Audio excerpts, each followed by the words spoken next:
Costing the global economy $5 trillion every year, fraud is big business. In the digital age, fraudsters are constantly evolving and exploiting new vulnerabilities, and staying ahead and protecting your business can feel like an insurmountable challenge.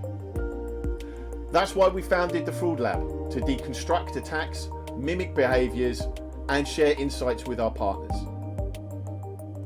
In this podcast, I'll be talking with business leaders and policymakers about their experience, the fraud landscape, and what's coming next. I'm your host, Simon Horswell. Welcome inside the Fraud Lab.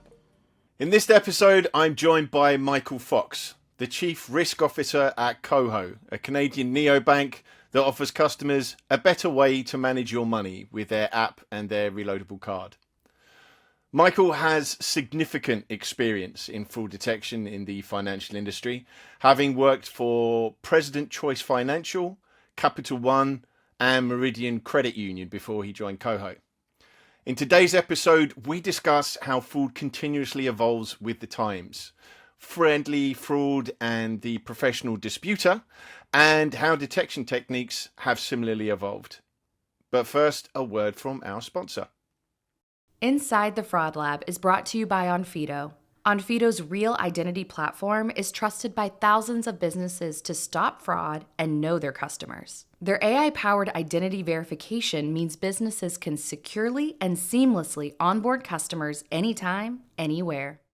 Hello and welcome to the show. I'm Simon Horswell. Michael, thank you for being with us today. Thanks for having me, Simon.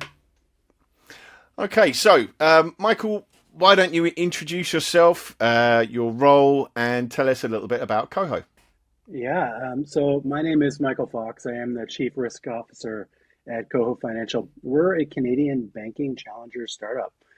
We have a little over 1 million Canadians signed up to KOHO in the business to consumer space, and we have a real mission of changing banking and changing the financial landscape in Canada with a focus on leveling the financial playing field for people, bringing financial products to the mass market, including underserved communities. It's a nice mission. It is. So I think one of the areas we discussed and we wanted to cover today was kind of how fraud has evolved. So we've talked about this before, and really, how has fraud meaningfully changed? What have been the significant changes or the way that you've seen it evolve?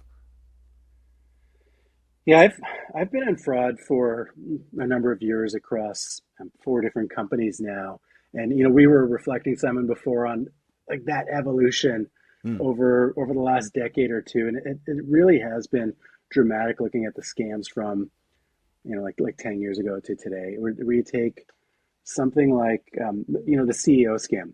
Everyone's heard of the CEO scam, where you'll get an email or something like that that says, "Can you send a wire transfer out?" And it was all done over email, and it was all about playing the numbers game and targeting a lot of people. I know you've definitely dealt with these, Simon. Yep. More recently, I saw an article, and it was a woman at a company where they created a full AI meeting, full of characters, and they were all AI generated. I saw this one. Yeah. I read this one. Yeah, it's everyone in the meeting was completely AI generated, and it was all just for the benefit of one employee so that they could get them to commit a transfer live during their call. It was incredible. It was the pinnacle of targeting, and they had impersonated all of her coworkers, and she had suspicion, but she didn't trust her suspicion, and she sent the money out and got tricked. So that's one just really pronounced example of how that kind of fraud is changing. Another one, we used to have this concept of non-receipt fraud. It was when you'd send the cards out. This was before chip and pin. You'd Right. send the cards out, and they'd be in the mail. And the fraud game was to intercept those cards and activate them and go and spend them. This was a big fraud category. We don't really have non-receipt fraud anymore. And I remember a story from when I first got into fraud where a man pulled up to someone's house, and this was before people had cell phones, so that tells you how much the world has changed since then. And he knocked on their door, and he asked if he could use their phone to call CAA, or American Automobile Association would be the equivalent there, and so on, to help get his car towed. And they said yes. And little did they know that he had taken their credit card out of their mailbox and he was activating it in front of them on their landline. It was incredibly bold. Yeah, you don't see that anymore, right? Like we don't talk about non-receipt fraud anymore. No, well, maybe we don't talk about that specific one, but I think that's always one of the things that I think that's probably one of the reasons why so many scams work, is because a lot of the time people can't believe how brazen the fraudsters can be and how calm they are under pressure. I mean, you're talking some pretty big cojones to walk into someone's house with the credit card that you've just taken out of their mailbox and then use their phone to activate in front of them. Cool as a cucumber, I'd imagine, the entire time. That's, it's just people just, not appreciating what someone will and can do, right in front of you. I think you hit on something there. A lot of this is based on trust and either trusting in people or social networks that are familiar to us, or maybe trusting in the kindness or at least the lack of that kind of boldness in strangers. Yeah, it's crazy. It's crazy that someone would do that. And one thing that you and I talked about before was how card fraud has evolved. When I first started working in fraud, it was very much your biggest fraud type would be counterfeit fraud. And you would do a bunch of basic rules, which merchant category is it in, what's the dollar amount, what's the fraud score, and that was based on the scoring model, what country is it in, all that sort of stuff. And you'd build rules and you'd work to keep that card fraud under control. Europe was keen on chip and pin and migrated to chip and pin before Canada. And then Canada got on board with chip and pin, but we still had a lot of cross-border fraud with the United States. Right, of course. And then the United States got on chip and pin. So you don't really hear about that card-present fraud to a large degree anymore. It's all moved to online fraud or mobile wallet fraud. And as a result, what we're seeing is more kind of what I call friendly fraud or fraud around digital goods, where there's like a blurred line between what a fraudster is and someone who it occurs to say that they've had fraud on their card, if that makes sense. Yeah, well, I think kind of that's another point that we've touched upon. I'd like to kind of unpack a little bit more. So people might not be familiar with this term of friendly fraud. So when we say friendly fraud, what is it that we're talking about exactly? Let's have a couple of examples. Yeah, there's a few. I'm going to come back to that card fraud example, but yeah, one that I see a lot of is we've got account takeovers or even tap fraud. It is often what I call a crime of opportunity, where it's a boyfriend or a relative or a grandson. This is often not professional fraudsters going out there and doing complicated hacks. It is that crime of opportunity. Somebody needs a little bit of money, and they do that. But I've seen this evolution within card fraud specifically, where because you've got chip and pin and there's not as many opportunities to claim fraud, I'm seeing more what I would call like buyer's remorse, because a lot of the transactions are digital goods now, right? It used to be you go to a store, you'd see the thing you want to buy, you know exactly what you're getting, you buy it, and now people are buying digital goods, and they get it, and they're like, oh, maybe this isn't what I wanted, or maybe it is what they wanted, and they just see an opportunity to say that it was fraud and make a fraud claim, and that is something that's making up like an increasing amount of fraud claims in the industry. I don't want to put you on the spot, but have you got a rough idea how much that's grown over the last couple of years? I would estimate that it's gone up by about triple over the last few years. The other piece of this is that you'll see not just on the cards where this is happening, but if you actually look at the patterns, you can see that this is a profession. There's this concept of a professional disputer or refunder emerging, where you've bought something on Amazon and you'll complain about that and they'll put a refund to the card. And we see this where there's people that get a lot of refunds, and the method is to just keep at the e-commerce merchants. They want to make their customers happy. Keep escalating complaints until they maybe threaten with some reviews on social media. Yeah, damage reputation or do it really visibly. But I think also as well, this idea of the professional disputers, I think kind of we can start to see that maybe in a new light. Certainly in the UK, we've had some more legislation brought in around push payments and the fraud that takes place around there. So that's where you convince someone to authorize a payment on the fraudster's behalf.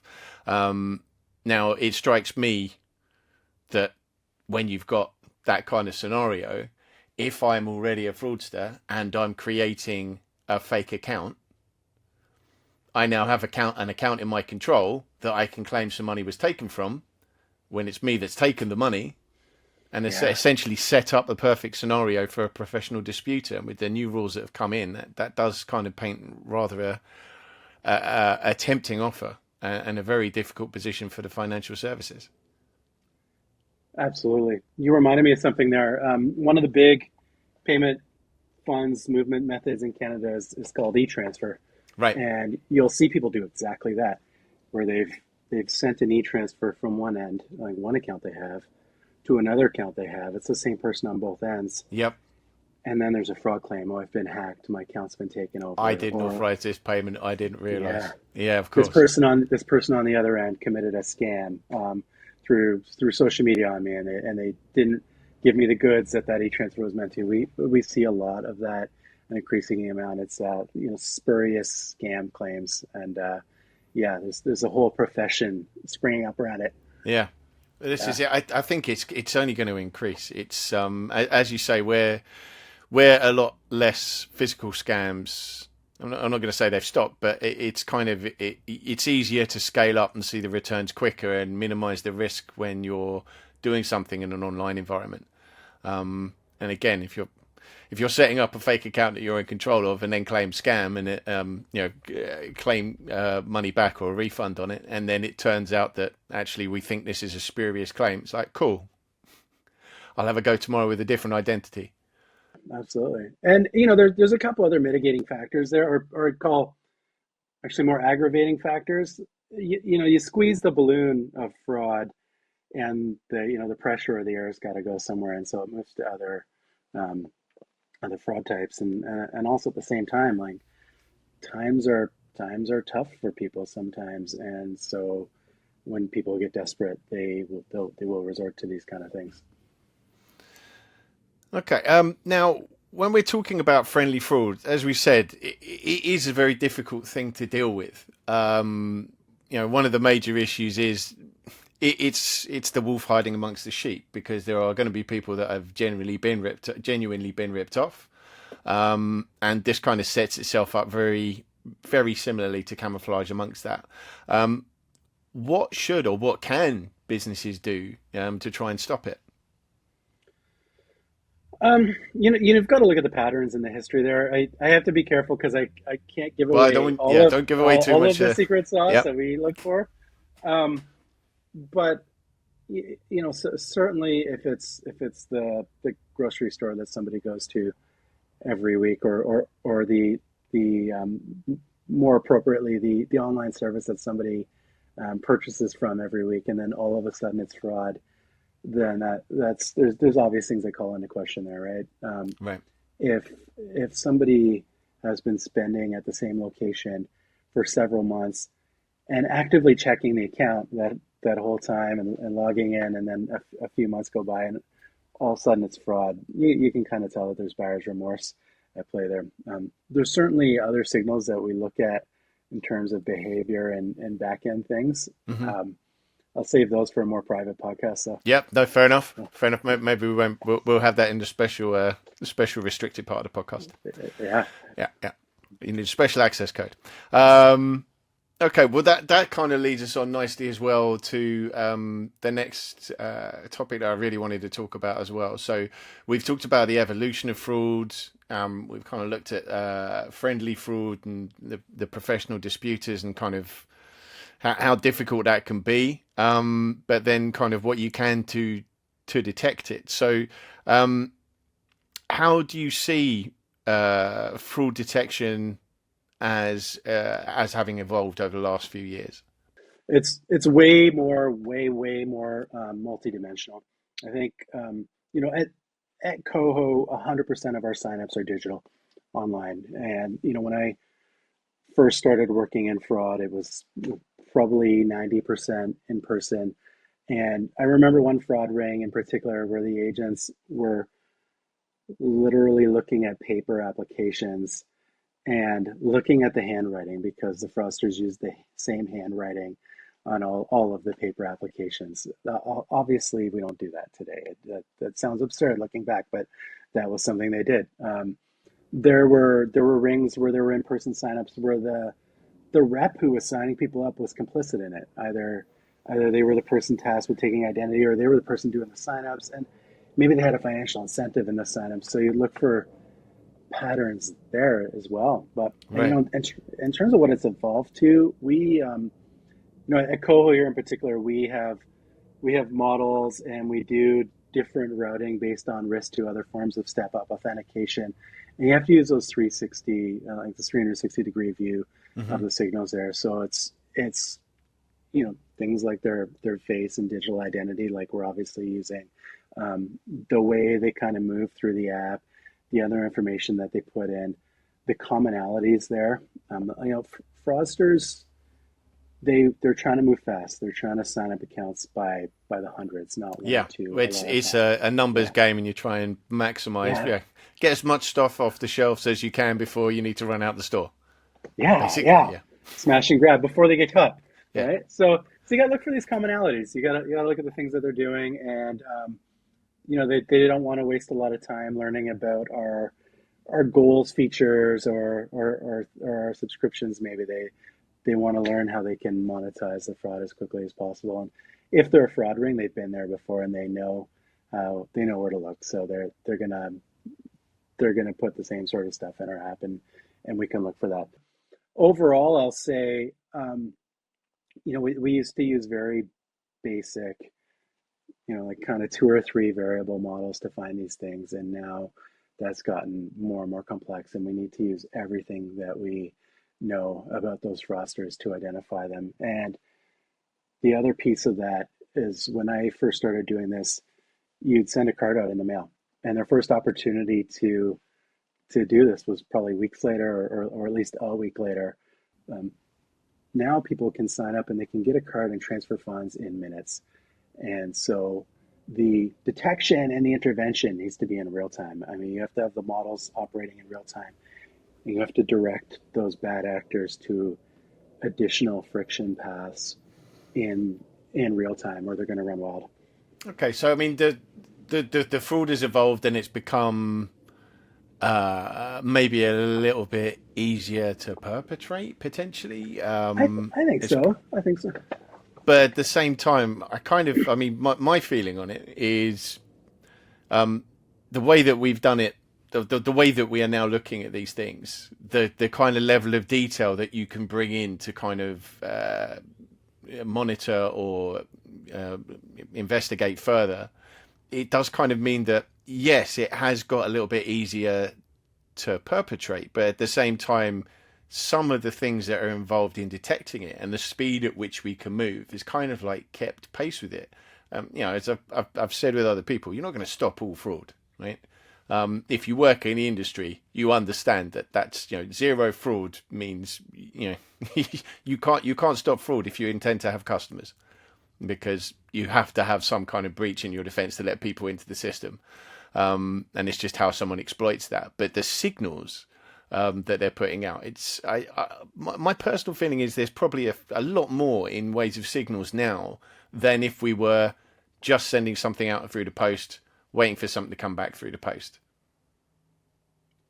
100%. And you hit on a running joke there, which is, we could have zero fraud. We just decline all the customers or not have any signups or not Yeah. have any purchases. But we are living in the world now of big data, right, Simon?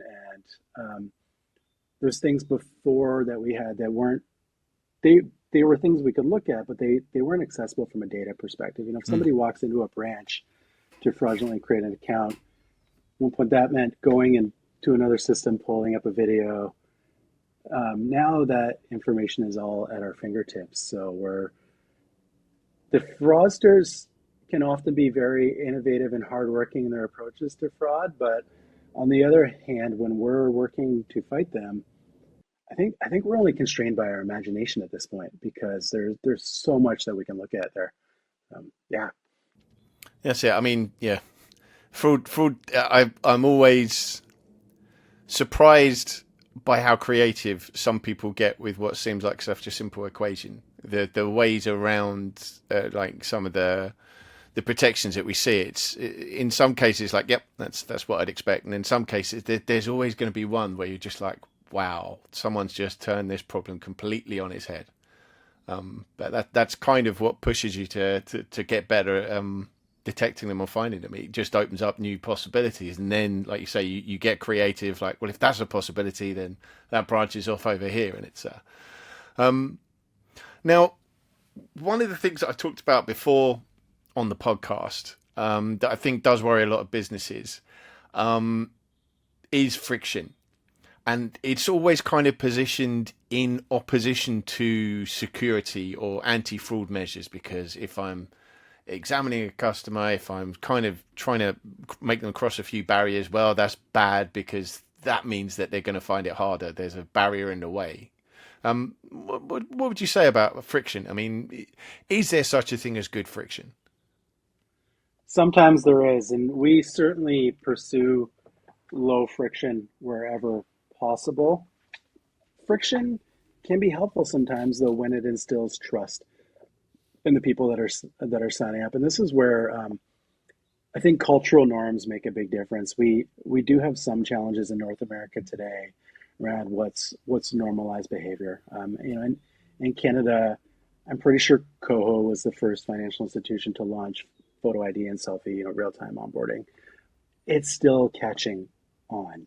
If you go to many parts of Asia or Europe to open a card, it's expected there, and I think a lot of customers would question why you don't have it and sign up if you didn't have it there. But what we do find even in Canada, when people go through some of those higher friction methods, yes, you have some people that will drop off as a result of that, but the people that go through that process are actually more likely to be active, and they're more active. So there's a bit of a causation debate there, but there is something around the trust that we're creating in a financial institution in the sense of security. So it's a sense of reassurance, essentially. It's like a little bit of friction kind of is good because it kind of gives you more traction.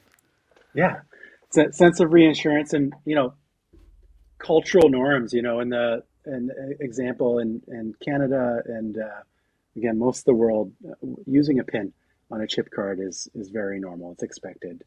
In the United States, that is seen as unnecessary friction in a lot of quarters. So if you bring a chip card down there, you'll often see chip and signature. I tapped once, and they asked me to sign, and that's it's just amazing how these cultural norms can be so persistent. Yeah. And it can take a generation for it to change and for people to go, like I actually like PIN because it makes my card feel secure.